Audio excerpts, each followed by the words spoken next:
Question everything, for the truth should not be televised.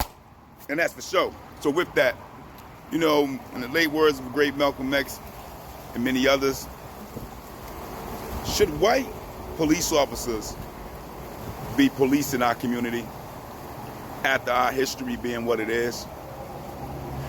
Do that make sense that those that come from a history and a people who has their hands in our genocide, Holocaust, and massacre and enslavement are the same ones who get to police us abundantly in our communities? Do that make sense? And do we need white officers to patrol our communities, knowing the history between the two of us? Does that make any sense? Because at the end of the day, when we look at our circumstances in the division in America, knowing that we are number one to be aided in this country based off of what has been done to us in this country and haven't been overturned in no way due to lack of justice for our people, does it make any sense that we allow in the so-called appointed representatives of our community, allow white folks to police our community? Is that a benefit to us or a negative? Because at the end of the day, why are we not policing our own? Wouldn't that make more sense, especially coming from the history that we have as a people in this divided state of what we are in, of United States?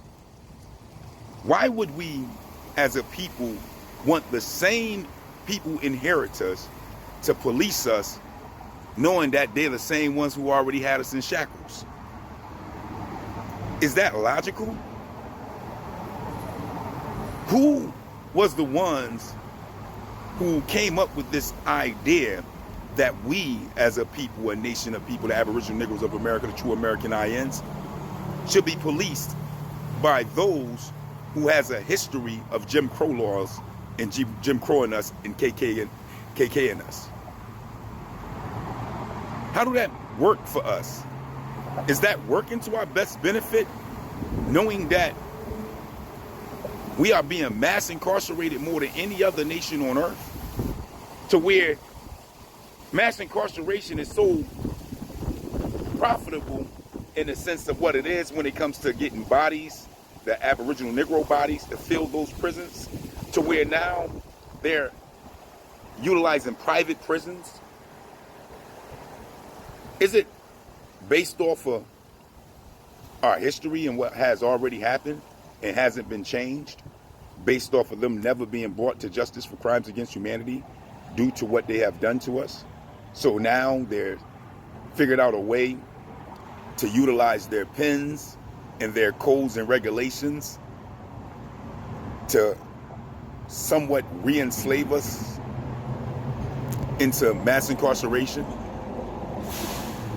You know, there are a lot of things in history, from our history, that they got away with, from the brutality that they have treated us under and still to this day.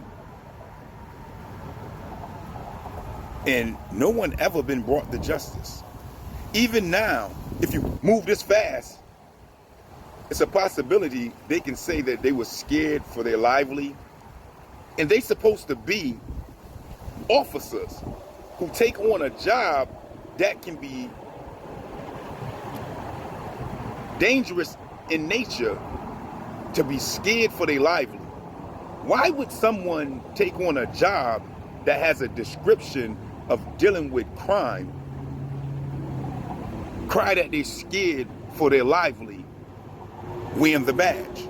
Is that just another trick to be able to get over and get by breaking the law? See, you and I know, we see throughout our communities all the time, just small infractions of running red lights and stop signs. When they do, You see it just like I do. But if anybody that's supposed to uphold the law break any infraction of the law, may it be small, will also break large parts of the law. And any people who ain't never been judged for crimes against another people and passed on the stolen goods and land and property from what they have done to the inheritors of them and never been brought to justice for that crime, then what make you think that they're a right fit to produce and push law when they themselves are guilty of many laws by holding on to the stolen goods of what their forefathers holocaust and massacred and genocide our people for? How do that make any sense? That the same people that broke more laws under our watch, when we controlled the land, they broke many laws on some of the most heinous, unimaginable